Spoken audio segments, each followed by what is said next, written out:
Paul-Éric Ngué, vous êtes en plus le président d'un parti politique, le MPCN. Comment se préparent les élections régionales dans votre parti? Disons que mon parti n'est pas impliqué dans les élections régionales parce que nous sommes, comme je vous l'ai dit, un parti jeune. Nous avons été créés en 2017 et sans le soutien du RDPC ou de qui que ce soit. Donc du coup, nous faisons avec nos moyens, mais je voudrais qu'il soit constaté qu'en 2 ans, nous avons pu gagner 2 communes, celle de Dibombari et celle de Ndiombe Peña. Et du coup, voilà, vous comprenez qu'en 2 ans, c'était un record. Et moi, je me félicite de ce résultat. Je crois que les prochaines échéances vont être plus importantes pour nous parce qu'on va passer de 2 communes au moins à 30 ou 50 communes et on va bâtir notre niche dans de bonnes conditions. Je sais ne pas être pressé dans ma vie parce que ça au moins c'est ce que la prison m'a apporté comme avantage, c'est-à-dire la patience. Il se trouve quand même, Paul-Éric Ngué, que Boris Berthold, dans son livre Otage, que nous allons proposer à la lecture de certains de nos auditeurs très bientôt, on recevra Boris Berthold, il affirme que la méfiance entre Maurice Kamto et vous serait née du fait que vous ayez demandé devant Maurice Kamto à Bargangele d'intercéder auprès du chef de l'État pour que vous soient rétrocédés les 6 milliards de francs qui vous étaient promis. Est-ce que cela est vrai? Ben, monsieur, je voudrais vous dire que avant d'être allié à Maurice Kamto, je ne le connaissais pas. Oui. Moi, quand je gagnais mon procès contre l'État du Cameroun pour les 6 milliards qui devraient m'être reversés par l'État du Cameroun, j'ai fait mes procès, je ne connaissais pas Maurice Kamto. Oui. Donc, vraiment, quand les gens racontent ce qu'ils disent là, moi, je suis un peu surpris. Vous me voyez, moi, en train de voir Maurice Kamto pour qu'il intercède, pour qu'on me paye 6 milliards. Non, je voudrais vous dire que j'ai gagné, mon avocat et moi, avons gagné mon procès, n'est-ce pas, à l'international, sans que je sache qui est Maurice Kamto. Donc, je ne pouvais pas, je ne savais même pas qui c'était. Je vous dis que jusqu'à 4 mois avant l'élection, jusqu'à 5 mois avant l'élection présidentielle, je n'avais jamais rencontré Maurice Kamto auparavant. Je ne le connaissais même pas comme homme politique. Moi, on m'avait parlé d'un certain Maurice Kamto, mais en réalité, je ne connaissais pas. Voilà, il faut que vous sachiez être sérieux. Boris Berthold, je crois que s'il y a quelqu'un qui empoisonne les réseaux sociaux, il n'y en a pas mieux que lui. Il est un menteur patenté. Il ne vit que le mensonge. Mais je sais également qu'il joue dans les 2 côtés. C'est-à-dire que tantôt il est du côté du pouvoir et il y a beaucoup de ministres qui lui donnent de l'argent et l'autre pour écrire n'importe quoi. Tantôt il est du côté de Maurice Kamto. Je vous assure que c'est le poison de la communication politique au Cameroun. Bon, maintenant, si ces écrits intéressent certains, alors moi, je peux vous rassurer que je n'ai pas besoin de Maurice Kamto ou de la visibilité de Maurice Kamto pour être payé par l'État du Cameroun. Je connais mes droits. Oui. Je n'ai fait que le droit à l'école. Donc, je n'ai pas besoin de Maurice Kamto pour me faire payer. Quand je saisissais l'ONU pour condamner l'État du Cameroun à me payer la réparation issue des problèmes que j'ai eus, je ne connaissais pas Maurice Kamto. Donc, il faut que les gens cessent de raconter n'importe quoi. Je vous dis que le problème entre Maurice Kamto et moi vient simplement du fait que nous avons signé une convention. Il n'a pas respecté sa convention. Le Cameroun tout entier est témoin. Mais jusqu'à présent, oui. Non, s'il vous plaît. Oui. S'il vous plaît, permettez à vos auditeurs de comprendre. Le Cameroun tout entier est témoin quand M. Célestin Diamène écumait les plateaux pour dire que nous, MSC, nous allons investir même jusqu'à Peña. Oui. Mais les gens ont suivi ça sur tous les plateaux. Ils passaient sur tous les plateaux, même chez vous, il a dit. Alors, voilà donc quelqu'un pour qui j'ai été directeur de campagne. Quelqu'un pour qui j'ai mis ma poitrine devant. On a tué 7 de mes chiens chez moi. Ce reportage-là est là. Parce qu'on tenait à m'abattre. Oui. Parce que j'étais son directeur de campagne. J'ai mis 10 mois en prison avec lui, dans la même chambre. On a tout partagé. Alors... Mais on attend toujours les secrets. S'il vous plaît, laissez-moi parler, monsieur. Sinon, moi, je ne réponds plus à vos invitations. Poursuivez, Paul-Éric. Quand je sors de prison, tout ce que Maurice Kamto trouve à faire, c'est d'investir les gens dans ma propre chambre, c'est-à-dire en Djombe Pédia. Alors que nous avions une convention qui disait que le MRC ne peut pas investir les gens à Pédia, là où je suis fort, et vice-versa. Si quelqu'un vient donc investir, alors que vous avez donné toute votre vie pour lui, investir les gens dans votre localité, ça veut dire qu'il ne vous veut pas du bien. Vous comprenez? Oui. Ça seulement a suffi pour que je me sépare de Maurice Kamto.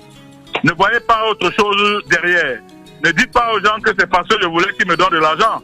Bien évidemment, nous sommes sortis de prison avec 36 700 000 francs que Patrice Nganang et les autres ont donné dans leur cotisation et partout. Il est rentré chez lui avec les 36 700 000 francs. Moi, j'ai rien demandé à Maurice Kamto. D'ailleurs, je voudrais vous informer que à cette époque, j'avais 2 véhicules. Mes 2 véhicules étaient à plat, c'est-à-dire leurs pneus, les pneus. Oui. Puisqu'on a mis 10 mois en prison, les véhicules ne bougeaient pas, ne fonctionnaient pas. Au sortir de la prison, j'ai pris mon taxi pour rentrer à la maison. Alors que Maurice Kamto avait dans sa mallette 36 700 000 francs, c'est pas.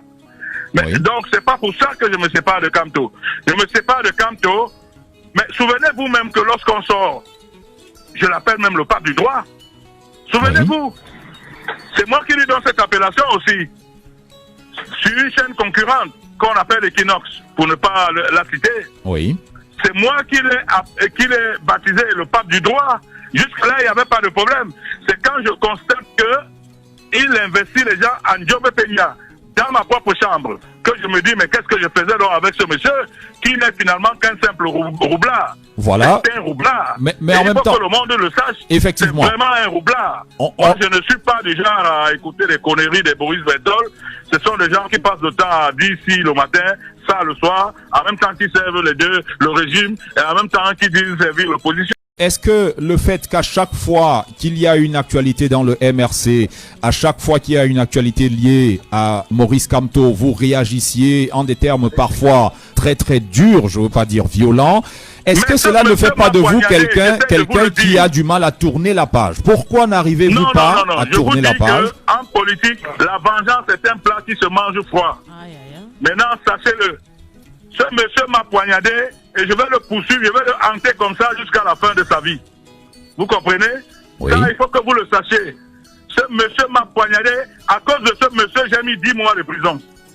10 mois de prison. Je dis bien 10 mois de prison. C'est-à-dire qu'après avoir fait 7 ans de prison, pour rien, ce monsieur est venu ajouter à mon nombre d'années 10 autres mois de prison. Vous croyez que ce n'est pas suffisant pour que je le poursuive partout, même dans ses rêves? Et que faut-il faire? Vous croyez que ce n'est pas suffisant? Oui, Paul-Éric Nguyen, que faudrait-il faire pour ramener la paix entre vous et Maurice Kamto? Qu'il vienne vous voir, que Maurice Kamto vienne vous voir et vous demande pardon, cela arrangerait les choses entre vous? Non, je n'ai plus besoin de Maurice Kamto. Qu'est-ce que je fais avec Maurice Kamto? Juste pour la paix. Je vais simplement le poursuivre partout où il ira, partout où son parti fera n'importe quoi. Parce que n'oubliez pas, cher monsieur, et dites-le à vos auditeurs, que ces militants ont été les tout premiers à m'insulter dans les réseaux sociaux tous les jours, matin, midi, soir, pendant des mois. Mais sauf que ces militants ne connaissaient pas ma capacité de résistance et de résilience. Oui. Alors, ils croyaient qu'ils avaient affaire à un gars qui sait se comporter. Moi, je sais me comporter quand il le faut, mais je sais faire aussi comme eux quand il le faut. Vous comprenez? Oui. Ils m'ont insulté en croyant qu'après m'avoir insulté, je vais entrer dans une coque. Mais ils étaient en train de se tromper de personne parce que je suis né à Penga. Et quand on est né en Djombe Penga, on a un peu de sauvagerie dans le sang aussi. Vous comprenez? D'accord. Voilà des gens qui passent leur temps à insulter, ils insultent tout le monde. Ils insultent Paul Biya, ils insultent Toumi, ils insultent tout le monde. Pour eux, personne n'est normal. Ils sont donc venus m'insulter tous les jours, pendant des mois, et personne de vous ne disait rien. Oui. Vous comprenez? Oui. Aujourd'hui, quand je leur réponds, vous me dites pourquoi est-ce que vous leur parlez? Non, monsieur, j'ai de l'énergie. Jusqu'à la dernière heure de ma vie, partout où quand te posera les pieds, je le poursuivrai. Ça, je peux vous rassurer que je vais le suivre partout. Parce que il m'a poignardé après m'avoir fait vivre des cauchemars. C'est-à-dire 10 mois de prison inutile. D'accord. Maurice Kamto est donc désormais votre ennemi numéro 1 à vie. Oui, mais à vie. Quand je vous le dis, à vie.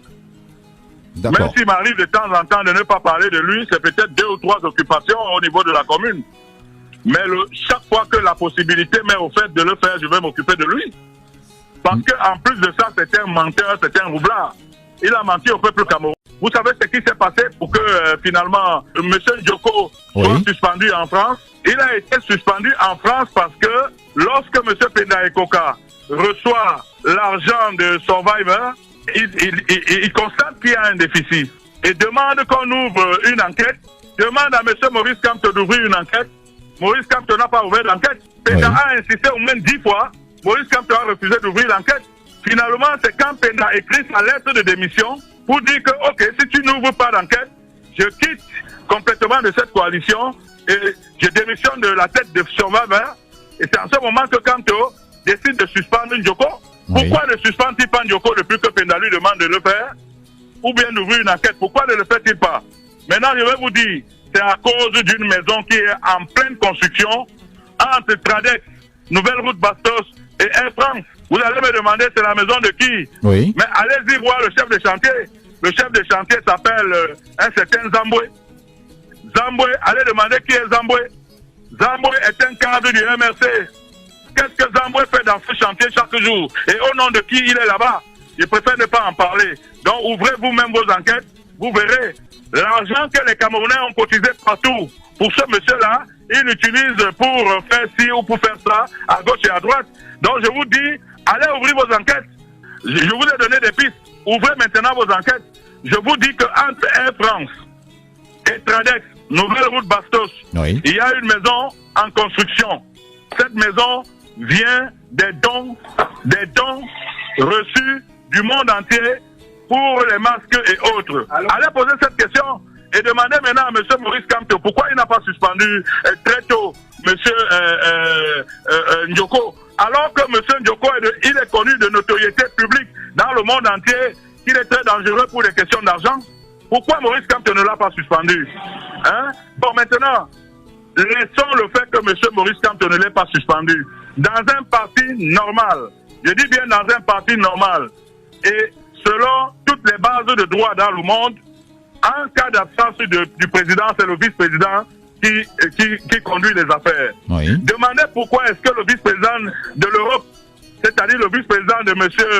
Njoko, ne conduit pas les affaires. M. Kamto a préféré prendre un départemental là-bas en Europe pour en faire celui qui doit suivre les affaires après la suspension de M. Njoko. Mais pourquoi ce vice-président? Allez poser cette question. Parce qu'il est du même groupe que Njoko. Vous comprenez? Ça veut dire qu'en réalité, Maurice Kamto a roulé Penda Ekoka.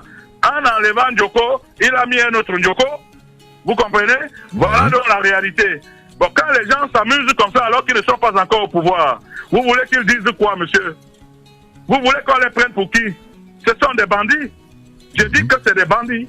Moi, j'ai été en prison avec Maurice Kamto. C'est là-bas que j'ai été convaincu que c'est un bandit et qu'il ne mérite pas l'attention des populations camerounaises. Mais moi, j'ai passé ma vie à lutter pour le bien des Camerounais. Je ne peux pas laisser qu'on mente aux Camerounais n'importe comment, même au prix de ma vie. Je préfère leur dire cette vérité. Et j'attends. Mais en attendant, on attend toujours les révélations que vous nous avez promises depuis quelques mois déjà sur ce séjour-là. Vous avez écrit un livre. J'ai fini d'écrire mon livre à l'éditeur. Maintenant, il faut des éditeurs. Nous sommes en train de travailler pour choisir finalement qui va éditer le livre. Mais vous êtes un intellectuel, vous savez comment ces choses-là se passent. Voilà. Nous restons en attente donc de ce livre révélation là. Paul-Éric Ngué, on va vous dire merci pour cette interview. Bonne journée du côté de Njombe.